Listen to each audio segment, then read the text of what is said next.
Hola a todos, buenas tardes, bienvenidos al segundo bloque de este Congreso Argentino, el 17 Congreso Argentino de Acompañamiento Terapéutico.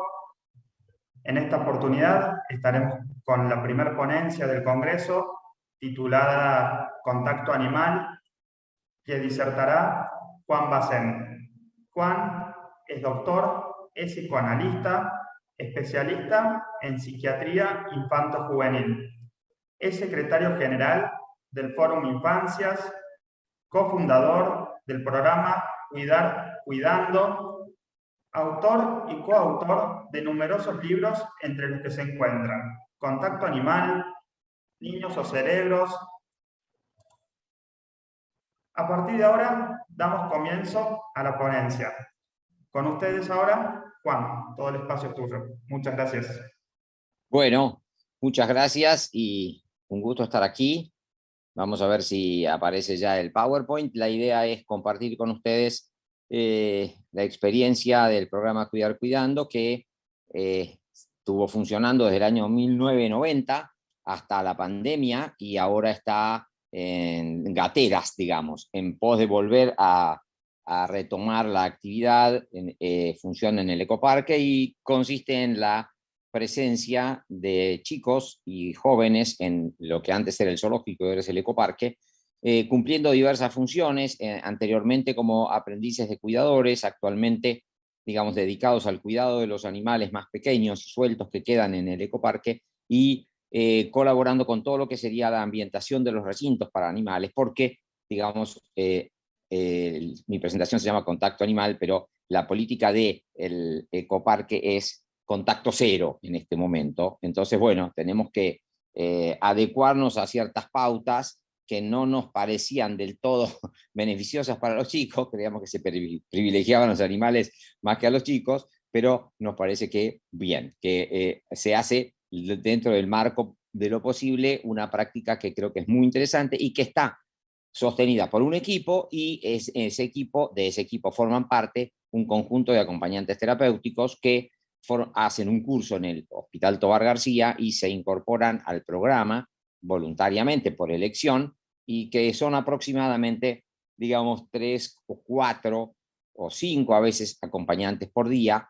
El programa funciona varios días a la semana y con un conjunto de chicos que oscila entre 12, 15 a veces, 8 a veces, dependiendo. Entonces, ese es el dispositivo: ecoparque, ex jardín zoológico, chicos y adolescentes que van allí, van a ver con unos uniformes, van a ver que realizan ciertas actividades que están ilustradas en algunas fotos que les voy a pasar ahora, y los acompañantes intervienen de diversas maneras que voy a explicar y a fundamentar después de ver el PowerPoint en un pequeño breve texto y comentario que les voy a hacer.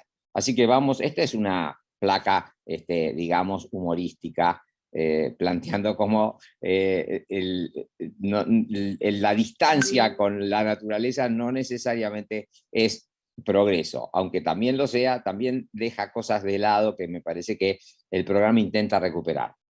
Entonces, la frase que yo he puesto es una frase de Saramago que dice: sin mis personajes no sería la persona que soy, sin ellos mi vida no hubiese logrado ser más que un esbozo impreciso, una promesa. Cuidar Cuidando ofrece un espacio integrador a un niño o a un joven que podrá ubicarse como el receptor activo del saber que transmiten los cuidadores y trabajadores del ecoparque, esos nuevos personajes de sus vidas. Con esa herramienta, ellos intentarán cuidar, descifrar y alimentar a otros que son radicalmente distintos, los animales, y trasplantar, regar, ayudar a echar raíces y velar por el crecimiento de plantines y jardines y la ambientación de recintos. Nosotros, como equipo, apostamos que lo que allí desplieguen pueda en algún momento ser volcado sobre sus propios enigmas. Quiero decir, la capacidad de descifrar lo que le ocurre a un ser que no tiene palabras, un animal, el que ellos digan está enfermo, se siente mal, está enojado, digamos, la lectura que ellos hacen de lo que le pasa a los animalitos, apostamos a que también sirva como capacidad de desciframiento para sus propios estados emocionales. y a que el proceso tenga un efecto integrador. Creemos que a ello contribuye el hecho de que en el zoo los chicos y jóvenes no son pacientes, no son objeto de ningún quehacer terapéutico, son sujetos de una práctica fundada en el rescate de su curiosidad y sus posibilidades de establecer nuevos modos de lazo social. Se desplegó una perspectiva institucional, el ecoparque forma parte entonces ahora del campo de la salud mental, pero está fuera de sus dominios.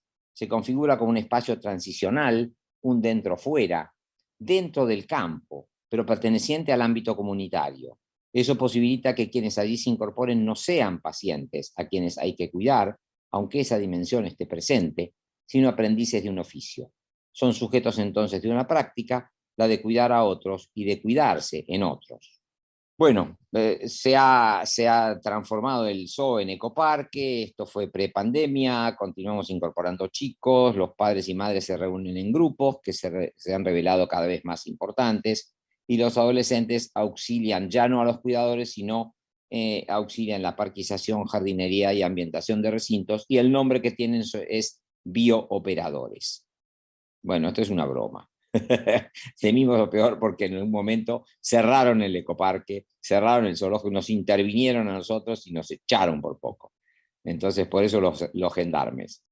Siguiente, es una poesía, no está claro hasta que la noche caiga. Y entonces esperamos aclarar y continuamos reubicando la actividad de los chicos. Aquí tenemos uno de los espacios. Estas chicas que ustedes ven allí de espaldas son acompañantes terapéuticas y son acompañantes, nosotros no llamamos acompañantes terapéuticas en el zoo, aunque sabemos que tienen efectos terapéuticos, porque nosotros no consideramos al zoo como un programa terapéutico, sino un programa de reinserción social. Pero, indudablemente, en ese proceso se producen efectos terapéuticos. Nosotros no utilizamos la palabra terapéutico, pero sí sabemos que está presente en los efectos.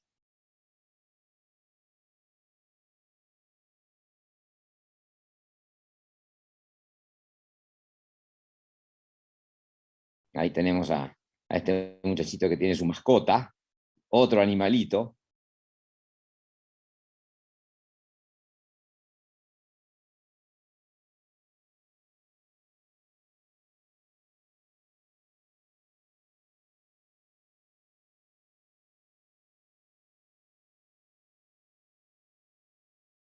Ese uniforme que tienen es el que brinda el ecoparque a los chicos y para nosotros es un indicador de pertenencia.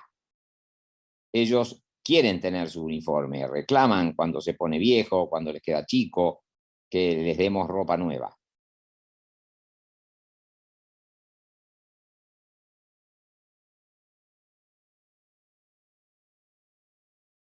Esa es una muchachita que hace un tiempo ya que está en el programa, se llama Sara, y ella inventó esa caña que ven allí, que tiene, a la cual le adosó una pluma. Entonces, como ella no podía tomar contacto con los peces, inventó la máquina de acariciar peces, ¿no? Y con eso ella acariciaba a los peces cuando venían a alimentarse. Toda una, digamos, generación de ternura y afectuosidad en ella. Con los peces, que los peces no son precisamente seres con los cuales uno pueda tener un intercambio afectuoso, pero ella sí lo quería tener. Siguiente, hay un cuidador que decía que para los chicos que en su momento tenían que cuidar a los reptiles, que tenían que hacerse amigos de los que no se hacen amigos de nadie, decía él. Bueno, aquí tenemos más escenas con los peces, a ver si avanzamos un poquito más. Aquí está este muchachito en el anterior tratando de ubicarse en el mapa, ¿no? Tratando de ubicar como las coordenadas simbólicas y geográficas y saber para dónde va y cómo tiene que ir. Bueno, ahí está el contacto distinto con los patos, las maras, ahí tenemos una que tiene una cría. En general son muy huidizas y en este caso con los chicos, cuando los chicos tienen su uniforme y cuando los chicos se agachan a la altura de los patitos o las maras, entonces el contacto es posible. ¿Sí? Esa es la isla de los patos. Ahí hay uno que no tiene la camiseta porque hacía frío y se puso un suéter encima. Esta es una de las colegas que nos ayudaba, una coordinadora de nutrición, donde se preparaban unas dietas. Los chicos también participan de la preparación de algunas dietas para los animales, sigamos. Bueno, esta idea de la importancia que tienen los animales en la vida de los chicos, avancemos. Esta es una broma, obviamente, pero que tiene que ver con la cigüeña, y que la conexión con los animales puede causar importantes metamorfosis en los chicos. Sigamos, bueno, esa es otra broma. Dice Saramago, dentro de nosotros hay una cosa que no tiene nombre y eso es lo que somos. Cuando le preguntan al Eduardo Galeano, se dirige a hacer un reportaje hace muchos años al quien era en ese momento el subcomandante Marcos en Chiapas, y entonces ellos usaban pasamontañas. Entonces él les pregunta, ¿por qué usan pasamontañas? Y él le explica, bueno, que les quedan bien y qué sé yo, pero dice, porque detrás de estas máscaras, detrás de estas pasamontañas, estamos ustedes. Entonces nosotros lo que definimos es que eso podrían decirle los animales a los chicos, detrás de estas máscaras animales, detrás de estos alambrados, detrás de estos vidrios, estamos ustedes. Háganse cargo de cuidar en nosotros lo que es de ustedes.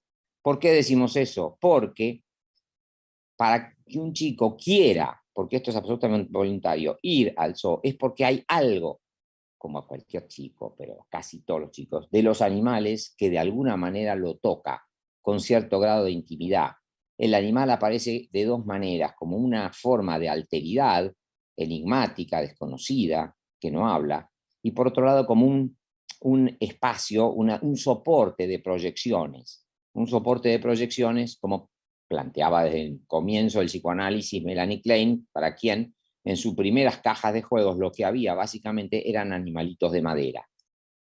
Los grupos de padres tienen que ver con poder asumir la sintomatología de los chicos sin rápidamente patologizar y medicalizar todo y tratar de encontrar todas las respuestas en la patologización y la medicalización. Este es videíto corto. Lo que ocurre allí es que esta psicóloga es de la serie Atypical. Este es el papá que va a una reunión de padres y madres, pero básicamente era el único padre. Y cuando él ve que Sam, su hijo, está mucho mejor y dice en la reunión, yo veo que Sam ha mejorado mucho, está mucho mejor.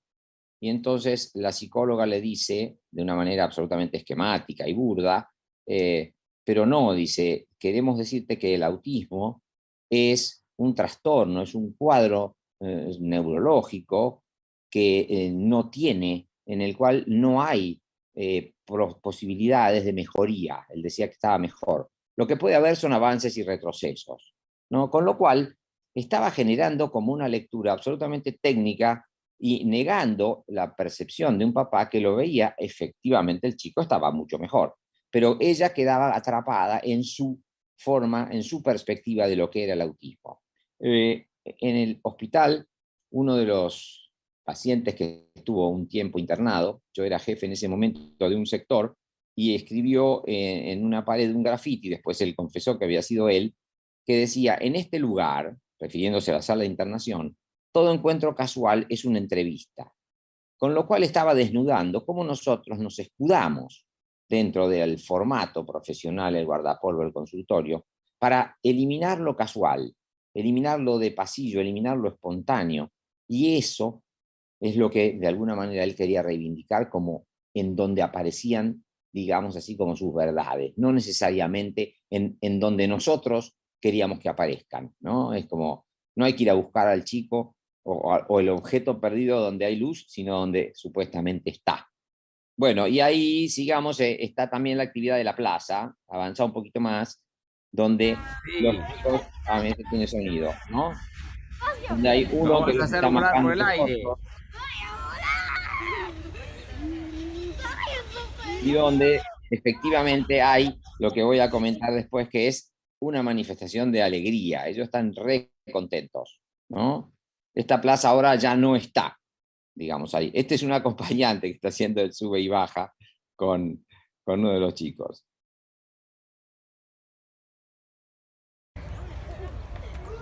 Ahí están jugando a las escondidas.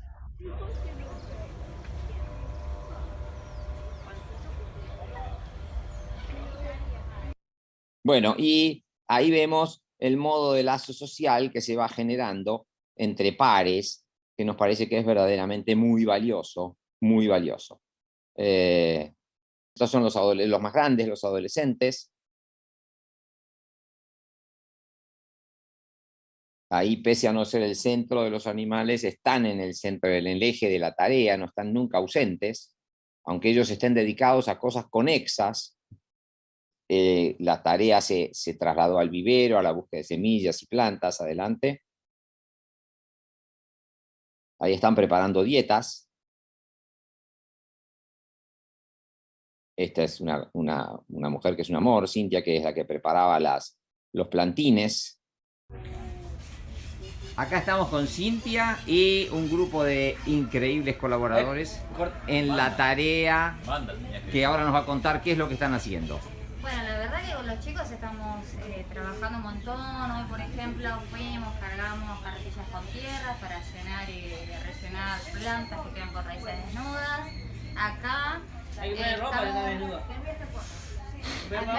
también propagando un montón de plantas. Tenemos en cada Estas de ahí.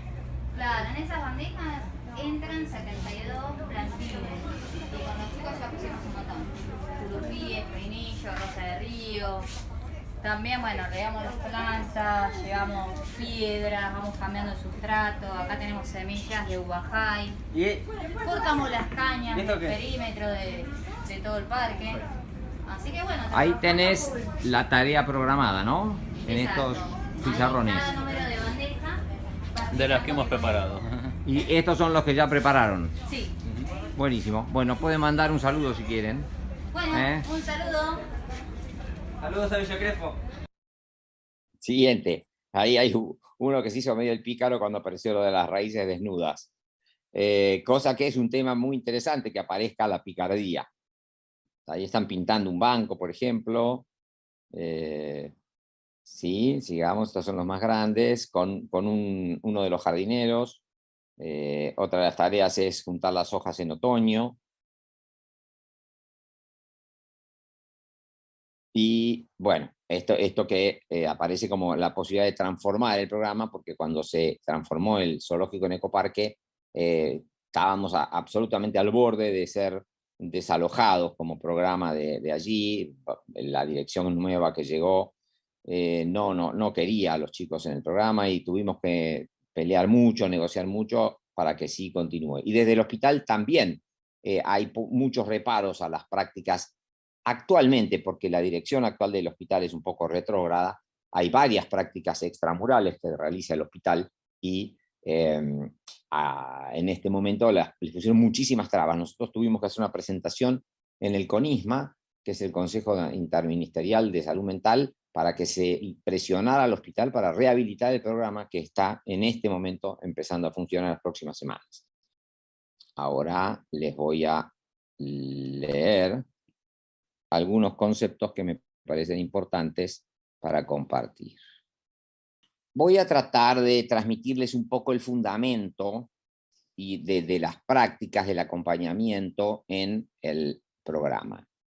En principio ya quedó claro más o menos de qué se trata el programa y que los medios para esa socialización y resocialización son jugar, aprender y trabajar.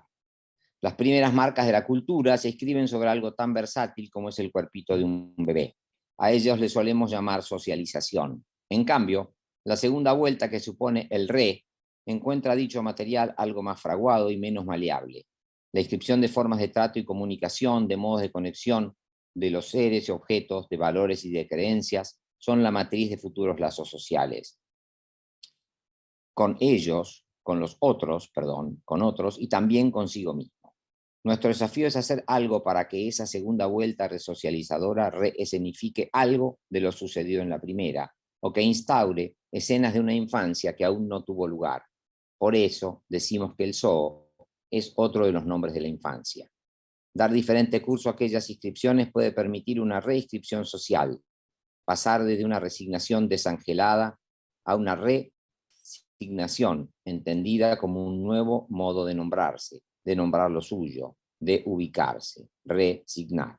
La resocialización se sostiene en medios diferentes: jugar, aprender y trabajar. Medios para lograr la transmisión unos y la apropiación por otros de un bagaje de saberes no disciplinarios que provienen de ese polo idealizado y extranjero de nuestros dominios que es el cuidador, por ejemplo, o que surgen del contacto y la experiencia con los animales y su cuidado. En el primer caso se trata de un saber que produce efectos, pues involucra a los participantes en un linaje de trabajadores. En el segundo, de apropiarse a través de una experiencia y de no ser parte de un experimento. Lo fundamental no es un resultado objetivo, sino una apropiación subjetiva. Transmisión y apropiación se han visto dificultadas en el pasado y por ende no se han logrado constituir en una subjetividad anclada en su época y capaz de disfrutar los espacios. Desde el programa se trata de intervenir sobre dos tipos de goce: el institucional y el parental. En ambos casos el niño se ve privado de un protagonismo en aras de una domesticación. Desde una perspectiva institucional parto de la idea de que las instituciones no son estructuralmente homogéneas. Hay en ellas corrientes de la vida anímica, como las del hombre de los lobos freudiano, que existen entonces corrientes diferentes de la vida institucional, entre ellas la asilar, que es la más retrógrada pero remanente, está fielmente representada por el comentario de un niño entrevistado por un periodista durante su internación. Lo peor, decía él, es cuando no hacemos nada. Una nada que se parece a la de la historia sin fin, presencia fantasmal, ineludible, intrusiva, promotora de actuaciones riesgosas y frecuentemente estériles. La segunda corriente, que he llamado tecnocrática, queda insuperablemente representada por el graffiti que les describí. En este lugar todo encuentro casual es una entrevista. Cada corriente se funda en un paradigma de salud: el silencio de los órganos para la primera y la funcionalización para la segunda, y remite a un conjunto de prácticas y dispositivos institucionales. Llamo goce institucional a los modos en que la institución coayuda por su intermedio a posicionar de un modo pasivo o subordinado a quienes solicitan atención en ella.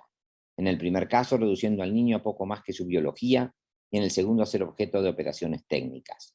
Nuestra experiencia es hija de corrientes alternativas en salud mental, como la de la École Experimental de Bonneuil y muchas otras.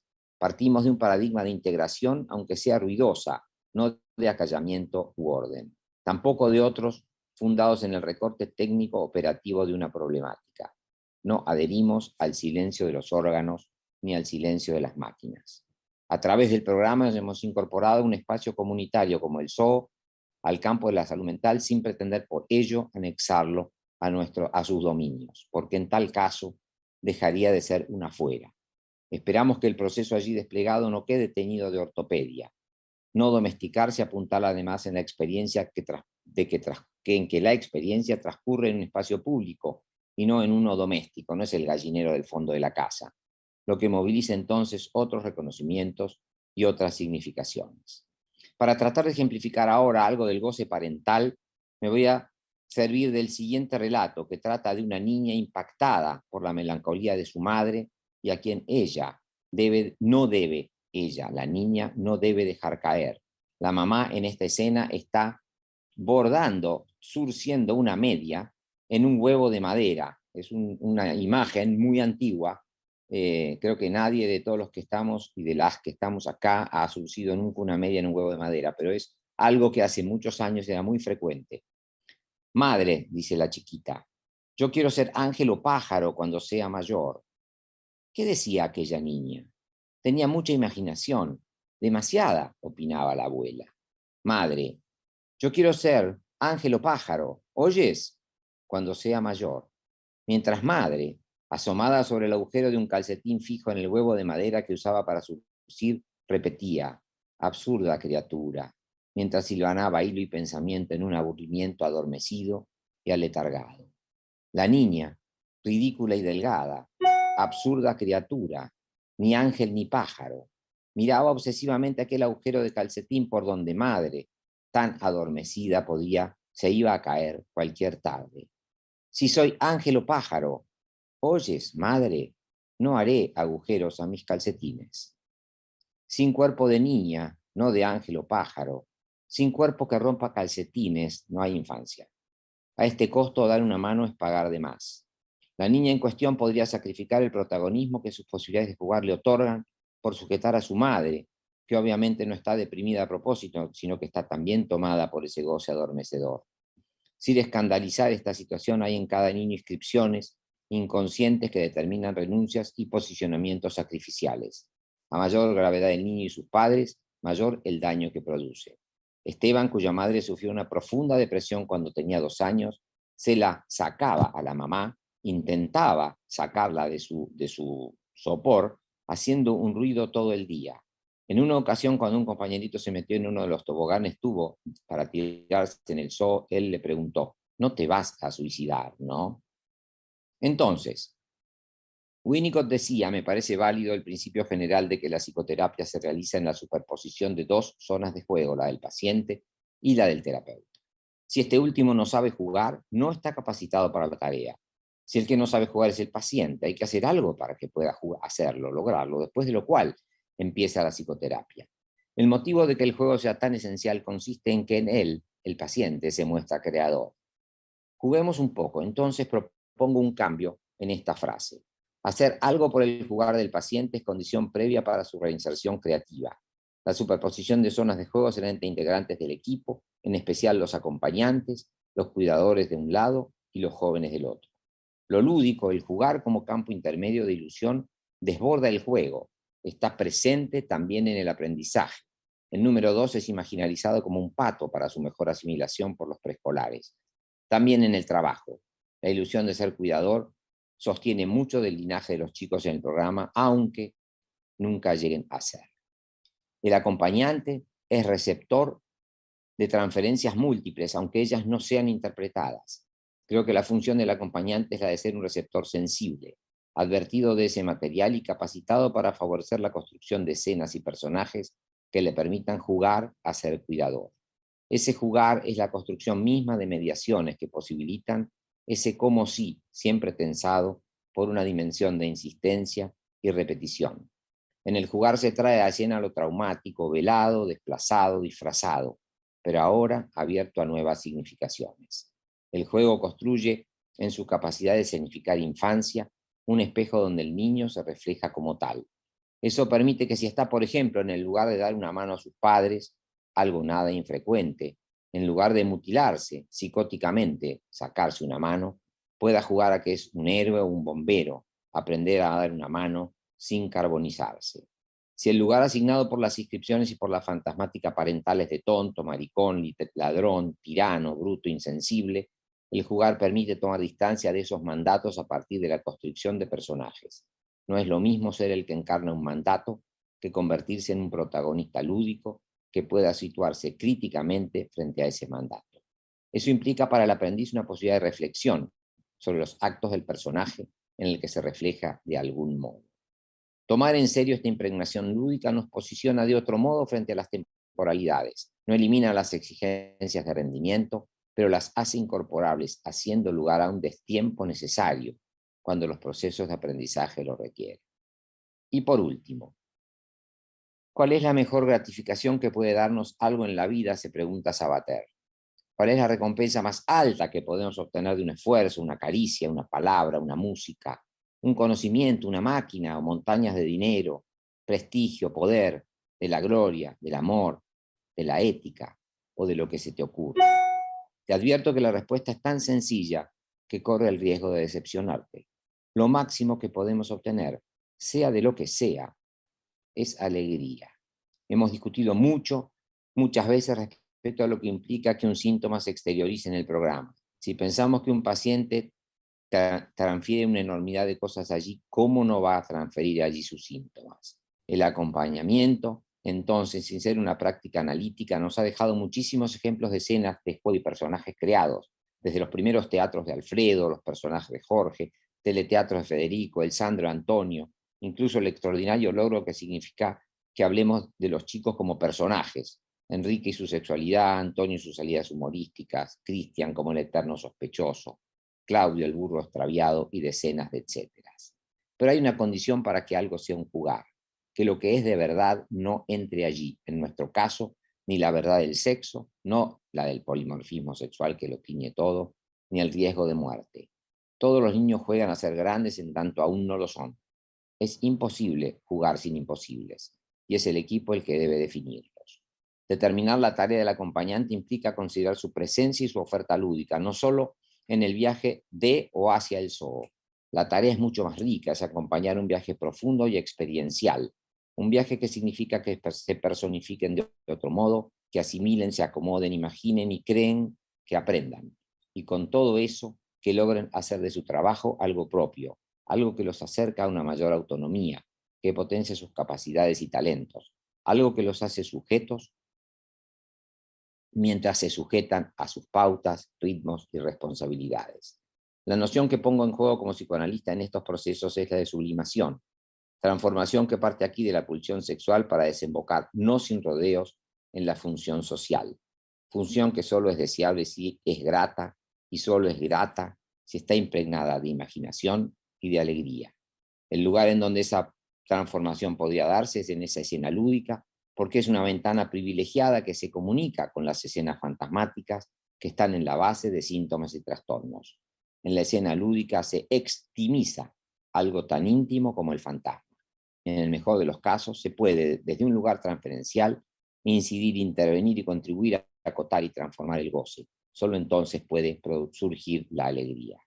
El zoo presenta una potencialidad excepcional para favorecer una reescenificación y puede permitir, trabajando desde esas escenas, que lo pulsional de la psicosexualidad infantil se sublime en escenas lúdicas de infancia en las que se juegue, se aprenda o se trabaje.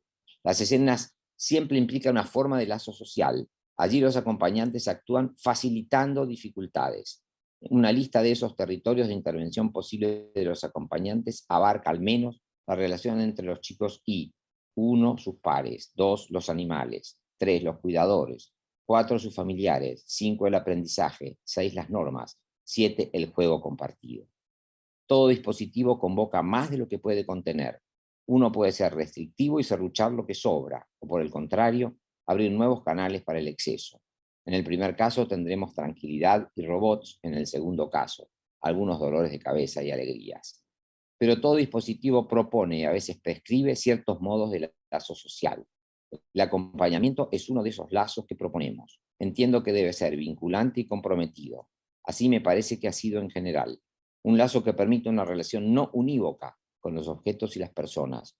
Un lazo que ponga cierta laxitud cuando alguien es acosado superyoicamente por mandatos que lo sujetan al pie de la letra, o por el contrario, que delimiten junto con un campo de juego, reglas, límites y responsabilidades. Todo ello apropiable y un poquito digerible, por lo menos hasta que crezcan los dientes. Muchísimas gracias, Juan. Fue muy rico en los comentarios que estamos recibiendo a través de YouTube. Agradecen mucho la intervención, la participación. Hay varias preguntas. Adelante. Voy yendo por partes. Preguntan algunos cómo pueden ponerse en contacto, conocer un poco más en relación al programa, si tienen redes sociales, Sí. cómo se pueden contactar. En principio, yo diría que la conexión es con el Hospital Carolina Tovar García. Allí hay un comité de docencia e investigación que organiza anualmente cursos de acompañamiento terapéutico para todo el hospital. Supongo que están empezando a pensar en los cursos del año 2022. Por otro lado, hay actualmente una persona que coordina el programa, que yo les voy a dejar un mail. Yo lo digo, es S, letra S, Calveira es con Y, Calveira con B corta, S-C-A-L-V corta E-Y-R-A, scalveira@yahoo.com.ar. Ella es actualmente la coordinadora del programa, es terapista ocupacional, y yo fui coordinador con ella hasta hace algunos años, en que ya me retiré del hospital, y bueno, ella podría recibir y reconducir, digamos, a las personas que tengan interés en formarse para participar del programa hacia el curso que oficialmente se organiza en el hospital. Y como parte de las prácticas de ese curso está el trabajar como acompañante terapéutico en el programa. Finalizado el curso, los acompañantes que han participado y que quieren quedarse, se pueden quedar asumiendo un compromiso de un tiempo delimitado. En aquel momento, cuando yo estaba, era un año, no sé cómo será en este momento, cómo se lo plantearán. Pero esto funciona desde el Hospital Carolina Tovar García y desde el Comité de Docencia e Investigación. Allí la responsable se llama Irene Schertz. Bien, me parece muy interesante. Sé que era una práctica del hospital, por eso incluirlo cómo del hospital se puede salir a la comunidad y no quedar ahí encerrado. Y retomando esto del hospital, me quedé pensando en dos cosas. Por un lado, esta frase pintada en la pared de este joven que dice, aquí cualquier diálogo se convierte en una entrevista, y el poder rehabilitatorio que a veces tienen, el poder quedar en una práctica rehabilitatoria que a veces tienen las prácticas. Porque me parece que algo de lo que se puede correr este proyecto que han armado es que tiene un fin terapéutico, pero se basa en la posibilidad de la construcción de un sujeto en otro lugar, siendo un trabajador, siendo un jugador, e incluso quienes están participando en el lugar, entre comillas, de profesional, se corren también de ese lugar para hacer uno más, me parece, cuando juegan, cuando participan en el cuidado de los animales, más en una construcción horizontal que vertical. A ver, es totalmente así. El hecho, por ejemplo, mi función, yo era el psiquiatra del lugar, no obstante, obviamente yo acompañaba la participación de los chicos y bueno, soy el que está haciendo bromas cuando estoy filmando el video, digamos. Quiero decir, a la vez ellos sabían que yo era el responsable y si tenían que acudir a alguien, acudían. O sea, no se perdía la asimetría necesaria, pensando en que son chicos y jovencitos, ¿no? Una asimetría necesaria que no sea, digamos, amputadora de la autonomía de ellos, pero que sí que funcione como un respaldo.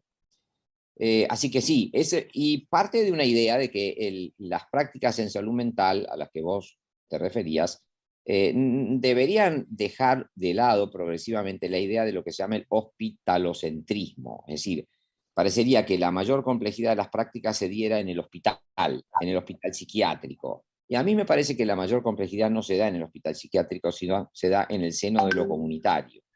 En ese sentido, desplazar el eje, digamos, armar un espacio, por eso yo insistí mucho y lo repetí varias veces, armamos un espacio que estaba incorporado al campo de la salud mental, pero no era un espacio de la salud mental, era un espacio de la comunidad, el jardín zoológico. Entonces, estaba incorporado al campo, pero no al dominio, porque ahí había personajes sobre los cuales nosotros, como integrantes del hospital, no les podíamos dar órdenes, no eran subordinados nuestros, eran pares. O sea, la persona que se ocupaba, el veterinario del ecoparque o la persona que se ocupaba de los plantines o de la ambientación de los recintos, eran nuestros pares, en el sentido de adultos, ¿no? Éramos adultos corresponsables, desde distintas funciones, sin jerarquías en ese punto, sí con la jerarquía de ser adultos, que era necesaria. Y ahí se daría, me parece, lo que planteabas, la idea de transferencia múltiple entre quienes asisten con quienes están a cargo del programa, con aquellos que son parte del plantel oficial, digamos, del zoo, digamos. Cuando yo me refiero a la idea del horizontal, me la refiero en este lugar de que hay una simetría, pero esa simetría está en el lugar del cuidado, de algo que yo le puedo dar al otro, que yo le otorgo al otro, y no tanto de un lugar en donde el otro queda colocado como dominador. Claro. Bueno, y eso tiene que ver, suponte, con el hecho de que los chicos pudieran admirar el saber que los otros, porque la transferencia está basada en el deseo de saber lo que el otro sabe de alguna manera. Entonces, por ejemplo, una anécdota que ya no se va a dar, pero había en un momento dado un chico que cuidaba a los rinocerontes, ¿no? Con un cuidador, Camilo, que era el cuidador estrella, todos querían estar con Camilo porque era muy así amable, simpático. Entonces, hay un grupo de chicos de un colegio, o sea, pensé, todos chicos uniformados de un colegio que venían, qué sé yo, gran algarabía y jarana. Y estaba uno de los chicos, un adolescente de cuidar cuidando que venía de estar muy mal, pobre.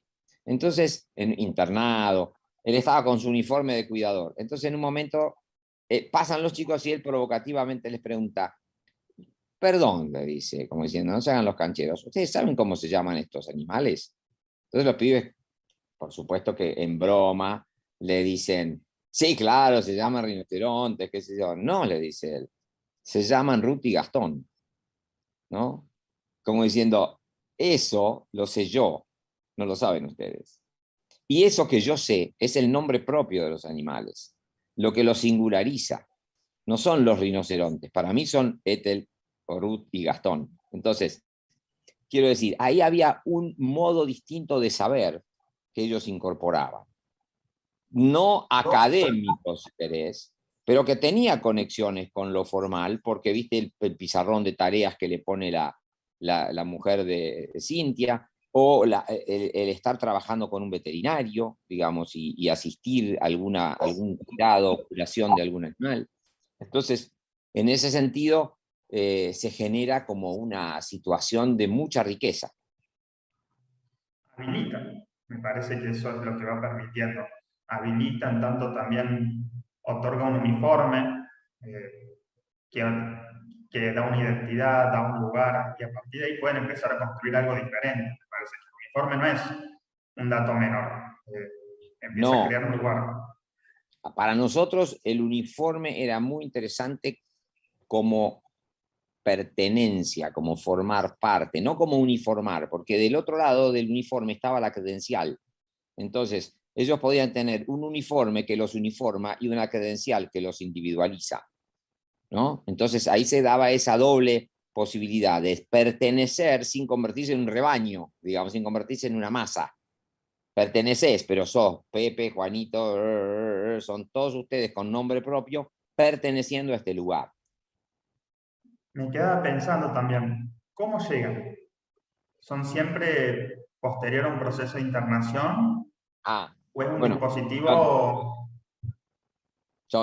sí, hay muchas preguntas que van a quedar colgadas, sin duda. Los pacientes que llegan al programa son derivados de distintos lugares, tanto del hospital, puede ser un chico que ha estado internado, puede ser un chico que está en hospital de día, puede ser un chico que está en consultorio externo, puede ser un chico que está en el CENTES número 1, que está al lado del hospital, Centro Educativo en Tiempos y Espacios Singulares, se llaman ahora, o en otros 2 o 3 CENTES que hay, que son escuelas especiales. Puede venir de distintos servicios del gobierno de la ciudad, Álvarez, el Centro 1, digamos, hay un montón de lugares que nos han derivado pacientes, y de provincia de Buenos Aires también. Estamos hablando de una lógica de territorialidad porque no, digamos, tienen que estar más o menos cerca del lugar, ser accesible, porque tienen que venir. Entonces, te diría que dentro de la periferia de la provincia de Buenos Aires y dentro de la capital, todo paciente de espacio público, esto es algo central, es un espacio dedicado a los pacientes del espacio público, ¿sí? No pacientes privados. La idea es justamente preservar este tipo de prácticas para quienes tienen muchas dificultades de acceder justamente por vulnerabilidad, por restricciones de diversa índole, a espacios enriquecedores y terapéuticos. Entonces, esas son las condiciones. Tiene que haber un equipo tratante detrás de la derivación y una posibilidad de intercambio más o menos fluida con ese equipo tratante para ver la evolución del caso, para ver, supongamos que el pibe viene muy medicado, entonces nosotros vamos a aprender, mira, si viene tan medicado, no puede, o al revés, viene totalmente sacado, digo, mira, si viene totalmente sacado en un lugar como este, no puede estar, tenemos que ver de que él, porque hay situaciones de riesgo indudables, entonces tenemos que ver de qué manera él está un poquito más, como se dice ahora, regulado para poder participar de una actividad como esta. Bueno, tiene que haber un equipo que responda por eso. Es decir, que hay mucha gente circulando por los espacios para abrir lugares. No es solamente el servicio en sí, o el dispositivo más que el servicio en sí, puesto en el hospital, en el SOH, sino todos aquellos otros actores que hacen posible ese transitar. Sí. Pero a su vez me queda me quedaba pensando que es un dispositivo que, aunque tiene fines terapéuticos, a su vez tiene un proyecto de vida, posibilita construir un futuro posible.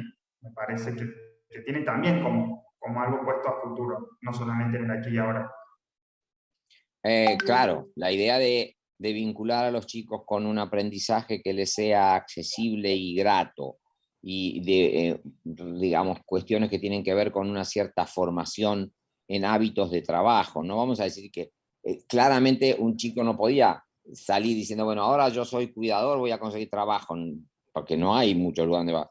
Pero sí va a haber incorporado una cantidad de hábitos y prácticas que hacen a un trabajo que él pueda llevar adelante y que no lo padezca, porque se trata de eso, no estamos generando esclavos, de que no lo padezca, sino que sea algo disfrutable para él y que se pueda después incorporar, como ha pasado, a otros lugares. Había un chico que después lo habían contratado en Coto, y él decía que mientras tenía tareas de repositor y bueno, limpiaba los pasillos, y él decía, cuando yo limpiaba el pasillo, cerraba los ojos y me imaginaba que estaba en el zoo, decía él, ¿no? O sea, se llevan una cantidad de vivencias que acompañan esto.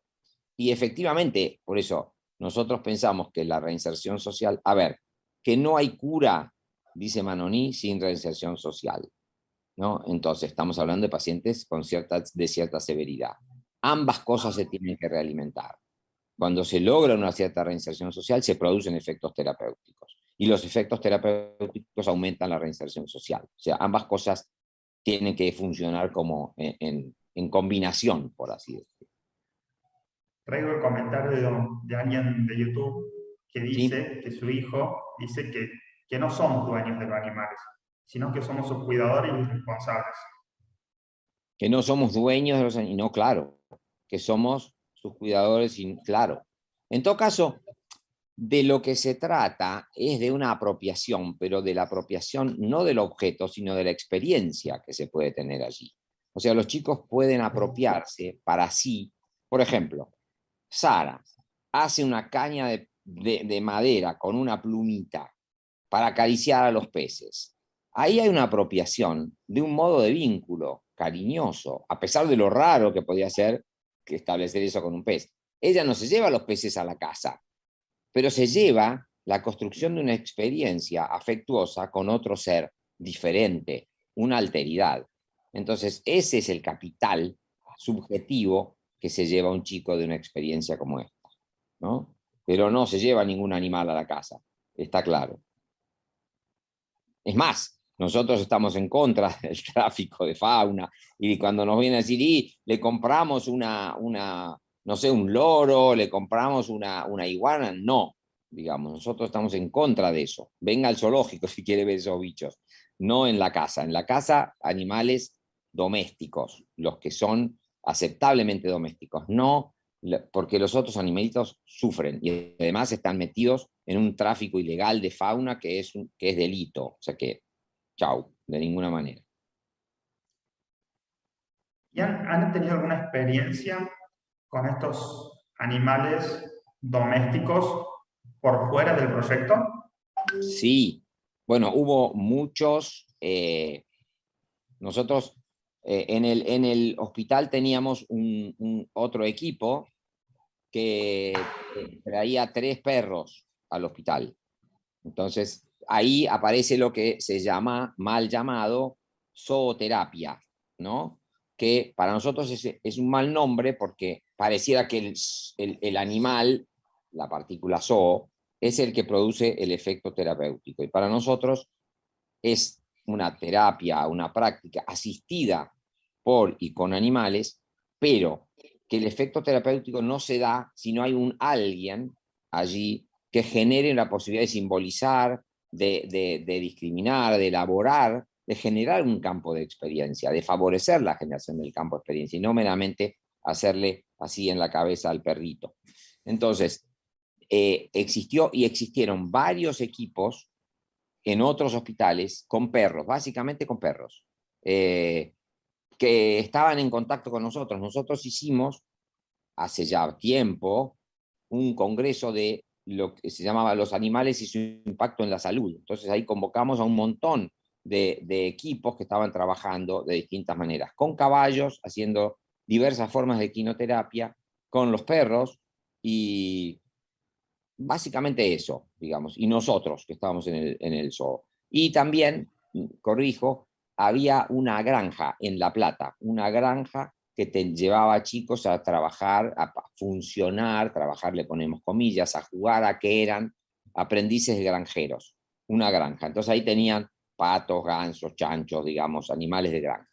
Así que todos esos dispositivos nosotros teníamos contacto y éramos uno de los organizadores de esa red, cuando yo estaba en esto hace un tiempo atrás. La pandemia nos hizo bolsa en ese punto. Hay muchas preguntas en torno a dónde pueden conseguir los libros y nuevamente si podés repetir el mail.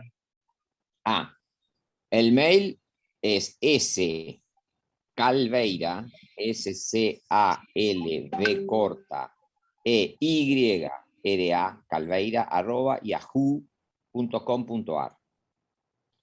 El contacto lo tienen que hacer a través de ese mail y, si no, a través del Comité de Docencia e Investigación del Hospital Carolina Tovar García.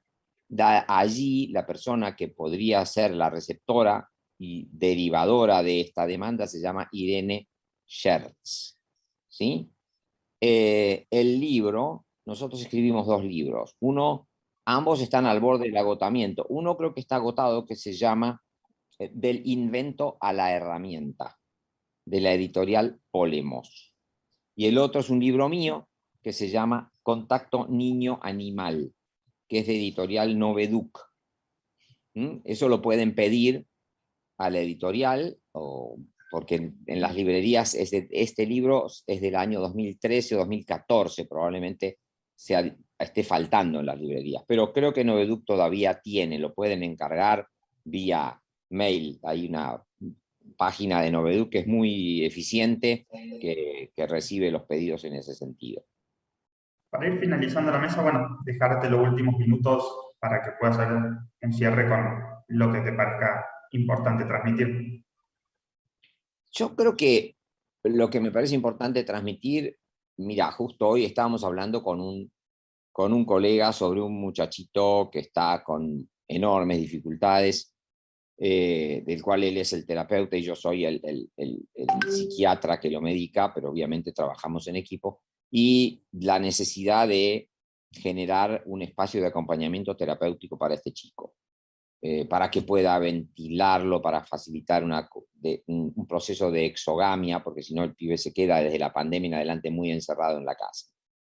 En ese sentido, yo creo que yo en el Tovar fui uno de los impulsores y fundamentadores de los acompañantes terapéuticos en el año 1987-88, que generamos una verdadera, digamos, revolución de circulación de chicos por el hospital, chicos acompañados, lo cual fue también resistido. Y también generamos una cantidad de paseos. El más que siempre me acuerdo es uno que hicimos al Aeroparque, porque visitamos un avión con todos los pacientes y qué sé yo, pasé así como inolvidable. Creo que la práctica del acompañamiento es como un recurso fundamental en las estrategias en donde se abordan situaciones de cierta complejidad. Y tienen, digamos, trabajando en equipo, hay un montón de perspectivas y posibilidades que se arman en relación al trabajo del acompañante con un paciente, abriéndole puertas que si no se le cierran y se topa contra la pared. Entonces, en ese sentido yo creo que es muy valiosa la práctica del acompañamiento, muy extremadamente útil y necesaria. En algunos casos, yo diría, para ponerle el contrapunto a esto, abusada en algún punto. Pongo un ejemplo. Hay una escuela especial donde hay 7 alumnos y un docente. Ahora se planteaba más o menos que cada uno de esos 7 alumnos con dificultades quería tener su acompañante, ¿no? O sea, en la escuela iba a haber 7 alumnos y 7 acompañantes, ¿no? Lo cual es un disparate, digamos. En todo caso, el asunto es también, ¿no? Porque ahí entra lo que sería una suerte de privatización de la práctica, y a mí me parece que justamente nosotros tenemos que pensar las prácticas desde otra perspectiva, de una perspectiva institucional, de interconexión, de interdisciplina, y no meramente cada alumnito con su... Yo me acuerdo de una nena que tenía su acompañante, ella sí era la única, entonces era el cumpleaños y la acompañante le festeja y le trae un globo ese día. Entonces, claro, todos los demás compañeros dicen, no, yo también quiero un acompañante, ¿no? Todos querían un acompañante. Bueno, eso que es lógico, natural y divertido, bueno, tenemos que pensar cómo se insertan las prácticas del acompañamiento para producir inclusión social y para producir, a su vez, en las escuelas un proceso de cambio en las escuelas. La inclusión en una escuela supone no solo el cambio del paciente, chico, alumno que tiene que incluirse, sino las condiciones institucionales que lo alojen. Entonces ahí el acompañante tiene que funcionar a dos puntas. Por un lado, atendiendo lo que pasa con el chico, pero también viendo de qué manera la institución puede hacer cambios que alojen esa diversidad o esa diferencia, y no meramente que la patologicen y la regimenten, ¿sí? Entonces, ahí hay una estrategia de libertad que tiene que tener el acompañamiento, no de gendarmería, digamos. Me parece que es súper valioso la lectura crítica de la demanda en el acompañamiento para que no se desvirtúe el rol y pase a ser algo para todos y no pensado en un momento crítico y justo su inserción. Agradecerte mucho la participación y damos por cerrada esta mesa que sería la primera ponencia en el Congreso. Muchísimas gracias, Juan. Bueno, hasta pronto.